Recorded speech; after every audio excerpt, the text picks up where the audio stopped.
최근 이슈를 짚어보는 시간 이슈앤스토리입니다. 최영일 시사평론가 손수호 변호사와 함께 이야기 나누겠습니다. 어서 오세요. 안녕하세요. 반갑습니다. 자, 앞서 15년 만에 재개된 남북통일농구 소식 전해드렸는데요. 남북통일농구대회 이모저모 좀 짚어보도록 하겠습니다.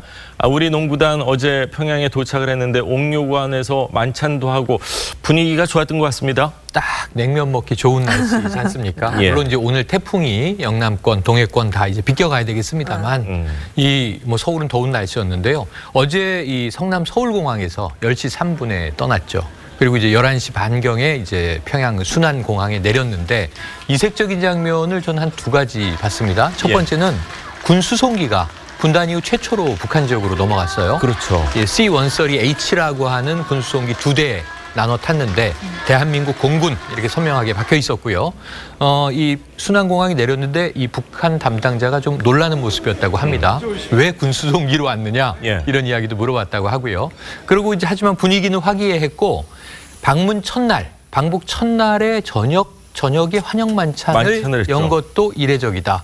김일국 북한 이제 체육상이 직접 등장을 했고요. 조평통 부위원장도 나왔는데 옥류관에서 이제 평양 냉면 파티를 2시간 반 정도 굉장히 여러 가지 이야기를 나누면서 즐거운 시간이 이어졌던 것 같습니다. 예, 오늘부터 이제 경기를 4경기를 하게 되는데, 자, 친선 경기라고 하지만 북한 농구단 전력이 과연 어느 정도일지 그것도 굉장히 관심인데, 여성 선수 가운데는 2m가 넘는 어린 선수도 있다면서요? 네, 그렇습니다. 두 가지 형태로 경기를 하죠. 이제 남북이 경기를 하기도 하고요. 또 이제 선수들을 또 한 대 섞어서 혼합 경기를 하기도 하는데, 북한 여자 대표팀의 전력은 사실 아주 뛰어나진 않습니다. 이미 그 아시안컵에 작년에 출전을 해서 이제 전패를 당했는데요. 하지만 주목할 만한 선수들은 있어요. 왜냐하면 당시에 득점 1위를 한 로수경 선수가 북한에 있고요. 그리고 또 15살에 불과하지만 키가 2m인 초장신 선수가 있습니다. 앞으로도 키가 더 클 수 있는 그런 박진아 선수인데요. 그렇기 때문에 과연 이들 선수들이 어느 정도의 기량을 가지고 있는지, 또 우리 선수들과 비교해서 어느 정도의 경쟁력이 있는지 이런 부분도 관심 있게 보시면 좋지 않을까 싶은 생각이 들고요. 또 남자 팀도 있잖아요. 북한 남자 팀은 사실 실력이 어느 정도 파악하기가 좀 어렵습니다. 왜냐하면 여자 팀과 달리 이제 국제 무대에 출전한 게 굉장히 오래전이에요. 8년 됐죠. 가장 최근이 2010년에 그 광저우 아시안 게임이었거든요. 그 후에 이제 어떤 선수들이 구성되어 있고 또 어느 정도의 그 기량인지 이번 이제 그 경기를 통해서 확인할 수 있을 것 같습니다. 네, 우리 선수도 좀 살펴보면 새로 귀한 선수가 있더라고요. 네네, 귀한 선수가 있습니다. 피부색이 좀 달라서 눈길 같습니다. 하지만 이방인이라고 하면 안 돼 같구나. 그렇죠. 왜냐하면 대한민국 국적을 가진 대한민국 국민입니다. 이 사람이 이제 리카르도 라틀리프라고 하는 이름의 선수인데요. 29살 현대 모비스 소속이에요. 그리고 이제 출신은 미국이지만 어쨌든 올 1월에 완전히 우리 국적자로. 그래서 아마 굉장히 주력 선수예요. 오늘 내일 경기에서 여러 가지 활약을 선보일 텐데, 저는 김정은 위원장이 직관을 만약 나와서 보게 된다면 저 선수는 누구야 또 하고 로드맨을 북한으로 기여하려는 전략을 펴지 않을까 하는 생각도 어렴풋이 해봅니다. 예, 그렇군요. 자, 지난 2003년 이후에요. 15년 만에 이렇게 재개된 남북 농구 경기. 어제 선수가 아닌 이제 사령탑으로 나서게 된 남자 대표팀 허재 감독.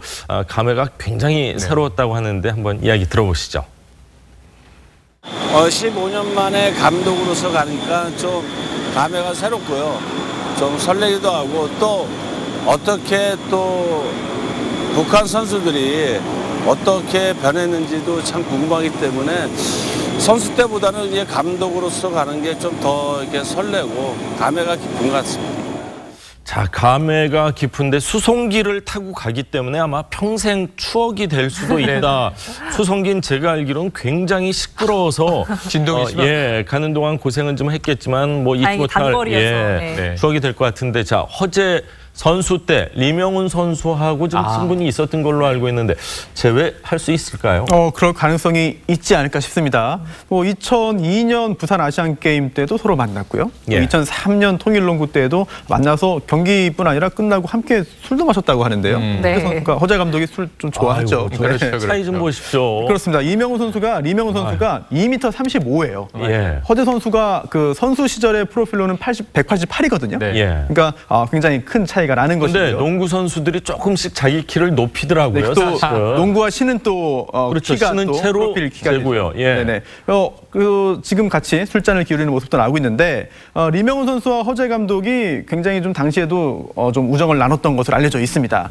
그래서 이번에도 좀 허재 감독이 리명훈 선수의 그 건강을 좀 걱정했다 그래요. 왜냐하면 키가 또 워낙 크기 때문에 혹시라도 또 뭔가 좀 건강이 좋지 않지 않을까라고 하는 그런 걱정스러운 마음도 표했다고 하는데요.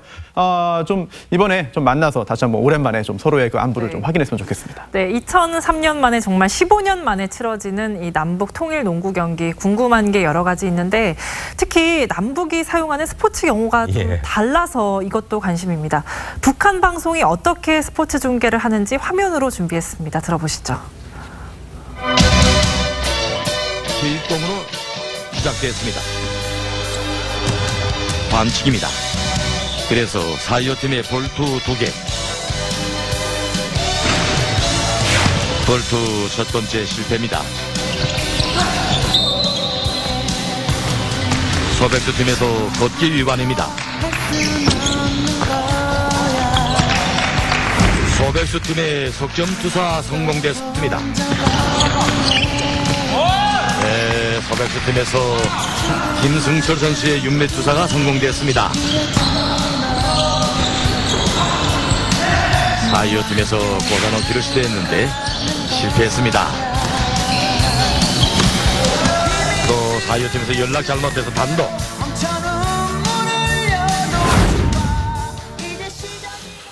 자, 뭐 대충 알아듣겠는데 못 알아듣겠는 것도 있습니다. 패스를 연락이라고 하네요. 연락이 잘못돼서 연락이 잘못돼서 이렇게 얘기를 그리고 하는데. 무엇보다 포지션이 달라요. 그러니까 우리가 가드라고 하면 저기선 조직자가 우리 조직자라고 부르고요. 센터라고 우리가 부르는데 중앙 공격수, 포워드가 공격수. 이런 식으로 이제 모두 다 이제 한글화를 해서 낯설게 이제 들리는 대목들이 많죠. 그런데 좋아요. 용어들은 뭐 꽂아넣기, 덩크슛이 같구나 뭐 이렇다고 치는데 문제는 뭐냐면 룰이 완전히 다른 게 있어요.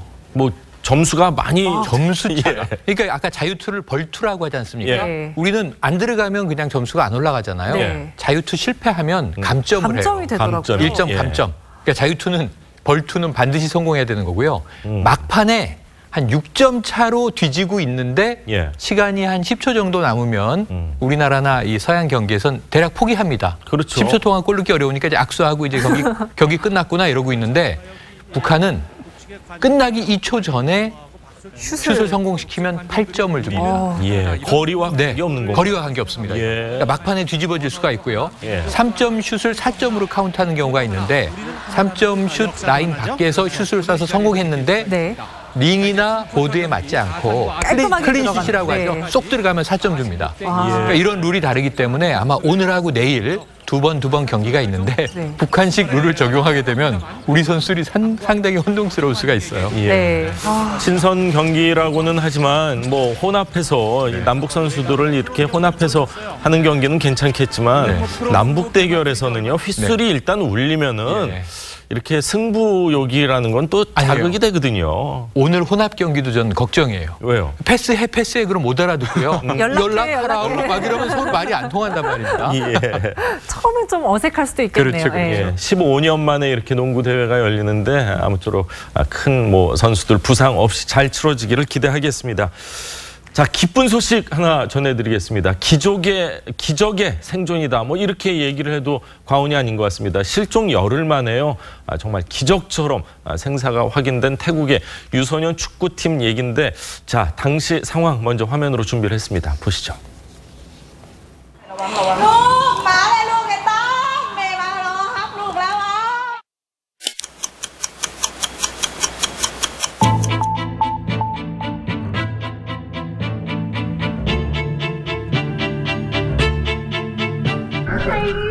Hello, thank you. How brilliant. 13. Brilliant.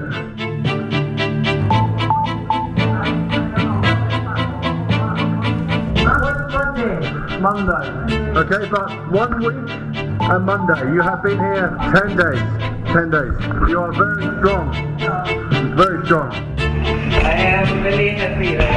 We are happy too. 자, 저런 칠흑같이 어두운 동굴 속에서 열흘 있었다. 사실 굉장히 어려웠을 겁니다. 먹을 것도 없을 거고 날씨도 뭐 기온 뭐 태국이 따뜻한 나라긴 하지만 그래도 조금은 떨어지고 그럴 텐데 정말 기적같이 건강한 모습인 것 같습니다. 그렇습니다. 실종된 게 6월 23일이에요. 예. 그러니까 당시에 그 축구팀, 이제 유소년 축구팀 선수와 코치를 비롯해서 13명이 실종된 건데요. 코치 1명에 선수 12명. 그렇습니다. 예. 다행히 이제 무사히 발견이 됐습니다. 그런데 이제 발견하기가 참 쉽지 않았어요. 그래서 당시에 이 동굴 입구를 시작해서 이곳저곳을 다 수색을 했습니다. 그러던 중에 다행히 이제 소리를 듣고 이제 그 안전을 확인했는데요. 예. 당시에 그 태국의 그 다이버, 경찰, 군인, 국경수비대 등 1000명이 투입됐고요. 예. 이제 태국 인원들만 투입된 게 아니고요. 해외에서도 전 세계에서 다 힘을 모았습니다. 이제 미국의 구조대원이 30명, 또 영국 다이빙 전문가, 중국의 동굴 전문가, 거기에도 필리핀, 미얀마, 라오스의 구조대까지 다 투입이 됐는데요. 네. 다행히 이제 안전을 확인했고요. 그러면 아니 어떻게 동굴에서 열흘 동안이나 안전하게 있었냐. 정말 다행스러운 일이면서도 참 놀라운 일이잖아요. 네. 그렇죠. 이게 그 보통 재난을 당하면은 물이 없어서 예. 큰 화를 입는데 이거는 물 때문에 그 조난당한 것이기 때문에 물은 충분히 있었다. 그리고 또 태국이 더운 곳이지만 동굴 안은 굉장히 또 이제 날씨가 서늘했거든요. 그런데 이제 이 선수들이 총 13명이 선수와 코치들이 꼭 이제 끌어안고 붙어 있으면서 체온을 유지할 수 있었다라고 전해지고 있습니다. 네. 예. 너무 또 과자도 서로 나눠 먹었다고 하니까 네. 그 함께 훈련했던 그 경험들이 그렇죠. 좀 서로 돕지 않았나 이런 생각이 듭니다. 예. 이번에 실종된 태국 소년들이 11살부터 16살까지 정말 어린 아이들입니다. 그렇죠. 정말 사실 무서웠을 텐데 대견합니다. 부모님들도 참 많이 걱정을 하고 있었을 것 같은데요. 생존이 확인된 직후에 한 소년의 어머니 인터뷰했습니다. 들어보시죠. ก็คิดอยู่แบบ50-50อะค่ะเพราะว่าเราก็รอลูกเนาะรอมาหลายวันแล้วนะพี่เนาะแต่ถ้าวันนี้ก็เป็นวันที่ดีที่สุดแล้วพี่เนาะก็กอดลูกขอกอดลูกก่อนนะพี่เนาะไม่ได้เจอหน้ากันหลายวันแล้วพี่ดีใจมากพี่ขอบคุณพี่นักข่าวนะคะ 뭐 감사함까지 이렇게 전하고 네. 그랬었는데 그 살아 돌아오기 위해서 뭐 부모님 입장에선 뭐 네네. 미신까지 좀 이렇게 뭐 행했다면서요. 그렇죠. 그 고통스러운 마음을 그러니까 우리나라 같은 경우에 이제 뭐 굿이라도 한다 이런 예. 이야기를 하잖아요. 마찬가지로 태국도 무속 신앙에 의존한 것 같습니다. 뭐 이제 북과 징을 막 치면서 그물을 걷어올리는 이제 신용을 막 하는데 저게 뭐냐면 길 잃은 영혼들을 건져올리는 의식이라고 합니다. 네. 예. 그러니까 저 동굴 앞에 5km 안에 우리 아이들이 살아있을지 뭐 죽어있을지 모르는 상황에서 예. 동굴 밖에 자전거하고 가방만 놓여 있었단 말이에요. 들어간 건 확실한데 찾지는 못하고 열흘이 지나고 생존 확률은 점점 떨어지고 그러니까 이렇게 이제 태국식 굿에 의존하면서 제발 우리 아이들이 무사 귀가하기를 네. 바라는 그런 의식들을 치렀는데 저 마음은 전 세계 부모 마음이 똑같지 않겠습니까? 네, 정말 온 마음 다해서 네. 다들 기도하고 기원을 했기 때문에 이 생존이 맞습니다. 확인된 것 같아서 정말 다행이라는 생각이 듭니다.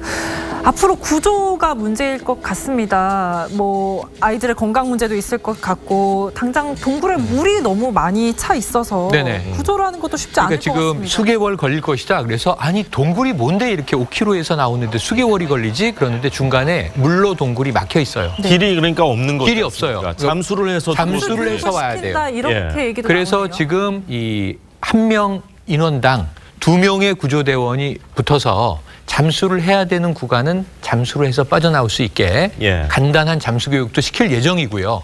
자 그리고 이제 무엇보다도 건강해야 이걸 할 수 있기 때문에 그렇죠. 지금 일단 의사들이 들어갔습니다. 간호사하고 건강 상태를 체크하고 있고 이 아주 고열량의 젤리도 먹이고 해열제라든가 이 약들도 처방하고 있고 건강을 잘 케어한 다음에 예. 아이들의 상태가 확인되면 아마 이 잠수를 해서라도 빨리 나올 것 같은 것이 왜냐하면 우기잖아요. 지금 네. 여름이라. 비가 더 오면 물이 안 빠지고 더 찰 수 있거든요. 빨리 그 전에 구조를 해야 최대한 빨리 구조를 할 것으로 방법을 잡을 것 같고요.